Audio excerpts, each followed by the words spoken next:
The sun hung low over the dusty fields of Willow Creek, Tennessee, painting the sky in streaks of orange and pink. A teenage girl, no older than 16, stood alone in a dirt-stained plaid shirt, her hands clenched into fists. Her name was Ellie Harper, and her hazel eyes burned with a fire that could have scorched the earth. Beneath her boots, across from her 3 boys, big, loud, and cruel, circled her twin sister, Sarah, who was crumpled on the ground. Her glasses cracked, her lip bleeding. They laughed, their voices sharp like knives, taunting Sarah for being weak, for being different. Ellie's heart thundered in her chest. These bullies had no idea what they just unleashed. Because Ellie Harper wasn't just a farm girl. She was a legend, a ghost whispered about in the shadows of the world's most elite fighting force. And they just made the worst mistake of their lives.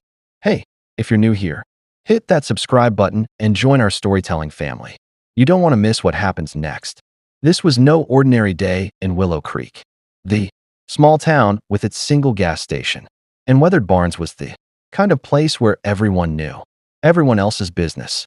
Ellie and Sarah Harper were twins, inseparable since birth, raised on their family's sprawling farm where they milked cows before dawn and hauled hay until dusk. But Sarah was softer, quieter, her nose always in a book, while Ellie was the wildfire, fearless, stubborn, and fiercely protective. The townsfolk called them the Harper girls, but only a few knew the truth about Ellie. At 18, she'd vanished from Willow Creek, leaving behind whispers and questions. Some said she'd run off to join the military. Others swore she was dead. The truth was far stranger and far more dangerous. It was 2010 when Ellie left. She wasn't just any soldier. At 22, after grueling training that broke even the toughest men, she'd earned a place in Delta Force, the U.S. Army's most secretive and lethal unit. Her code name was Viper. She was a phantom, slipping into war zones, dismantling terrorist cells, and vanishing without a trace. Her missions were classified, her name erased from records. To the world, Ellie Harper didn't exist. But to Sarah, she was still the sister who'd braid her hair and chase fireflies with her under the Tennessee stars. Now, 6 years later, Ellie was back, not for good, just for a week, to check on Sarah and their aging parents. She'd kept her return quiet, blending into the farm life like she'd never left. But trouble has a way of finding those who try to hide. That afternoon, as Ellie was mending a fence near the edge of their property, she heard Sarah scream. It wasn't just a sound. It was a dagger to her heart. She dropped her tools and ran, her boots pounding the earth, her instincts kicking into overdrive. When she reached the clearing by the old oak tree, she saw them Tommy Grayson and his 2 lackeys, the kind of small-town bullies who thrived on making others feel small. On her knees clutching her books, tears streaming down her face as Tommy loomed over her, mocking her stutter. "Say it again, freak." Tommy sneered, kicking dirt at Sarah. "What's the matter? Check out your tongue." Ellie's blood turned to ice then fire. She stepped into the clearing, her shadow falling long across the ground. The boys froze, their laughter dying in their throats. Ellie's presence was like a storm rolling in, quiet but heavy with the promise of destruction. "Step away from my sister," she said, her voice low, steady, and cold as steel. Tommy smirked, sizing her up. She was lean, her hair pulled back in a messy ponytail, her work boots scuffed. To him, she was just another farm girl. He had no idea who he was dealing with. Or what? Tommy spat, stepping closer. "You going to cry like your weirdo twin?" Ellie's eyes narrowed. In that moment, she wasn't on a farm in Tennessee. She was back in the deserts of Syria, the jungles of Colombia, the places where hesitation meant death. Her training kicked in, her body moving faster than thought. In a blur, she grabbed Tommy's wrist, twisted it behind his back, and dropped him to his knees with a single precise motion. He yelped, his face contorted in pain. The other 2 boys lunged, but Ellie was a whirlwind. A side step, a sharp elbow to one's ribs, a knee to the other's gut. In seconds, they were sprawled in the dirt, gasping for air. Sarah scrambled to her feet, her eyes wide. "Ellie, stop. They're not worth it."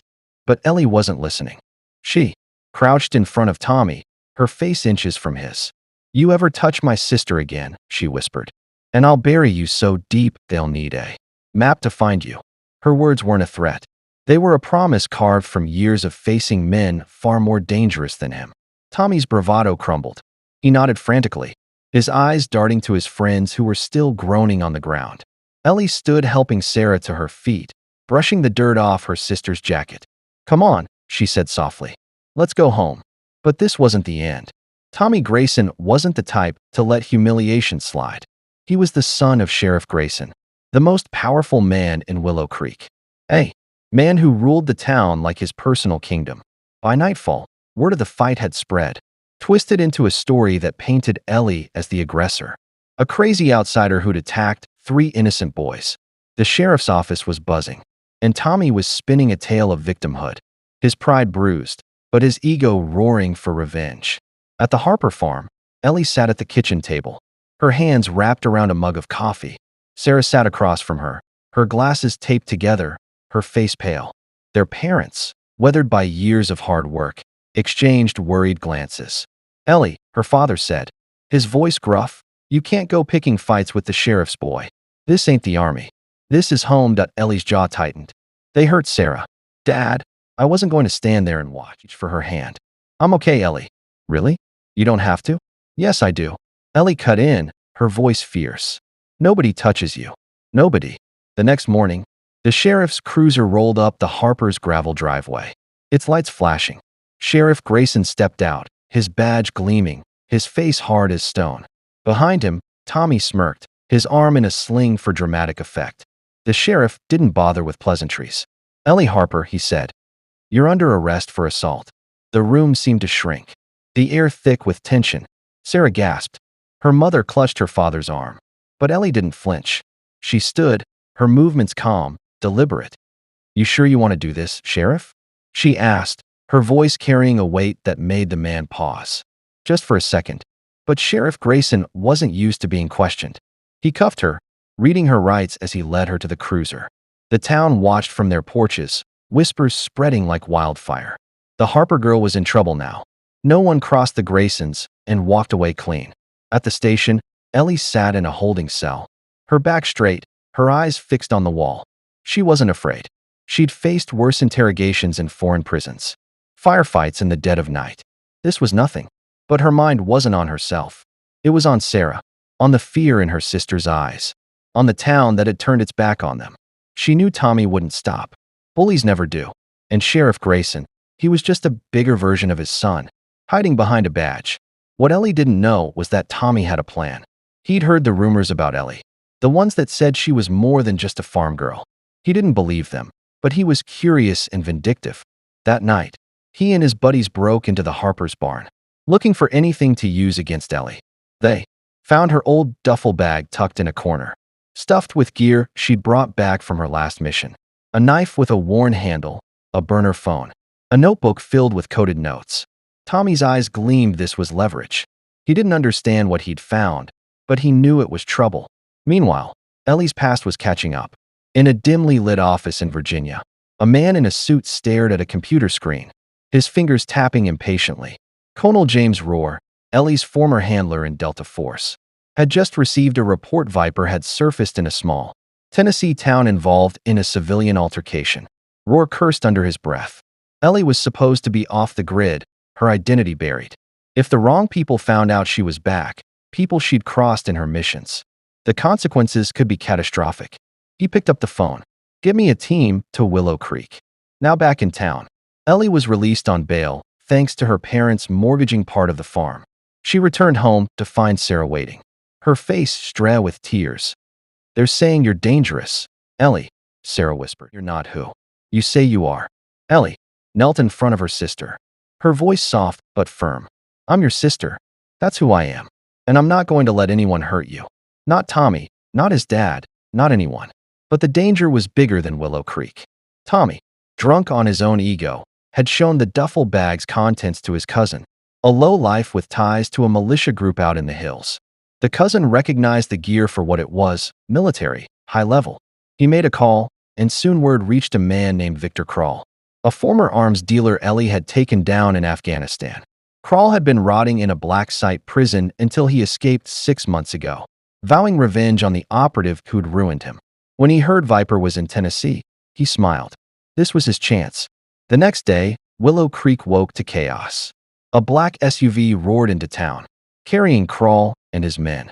Hardened mercenaries with no regard for collateral damage. They didn't care about Tommy or the sheriff. They wanted Ellie. The town square became a battlefield as Crawl's men stormed the streets, demanding to know where the Harper girl was. The townsfolk, caught off guard, pointed to the farm. Sheriff Grayson, realizing he was out of his depth, tried to intervene, but a single gunshot from Crawl's lieutenant silenced him. Ellie was in the barn when she heard the engines. Her instincts screamed ambush. She grabbed Sarah, pulling her into the house, barking orders to her parents to get to the cellar. "Stay down no matter what," she said, her voice calm but urgent. She slipped into the attic, retrieving a hidden cache of weapons she'd stashed years ago. A pistol, a rifle, a few grenades. She wasn't just a farm girl anymore. She was Viper. The mercenaries surrounded the farm, their boots crunching on the gravel. Crawl stepped forward, his voice booming. "Viper, come out, or we burn this place to the ground." Ellie peered through a crack in the attic window, her mind racing. She could take them, maybe, but Sarah and her parents were at risk. She needed a plan. She saw the headlights in the distance.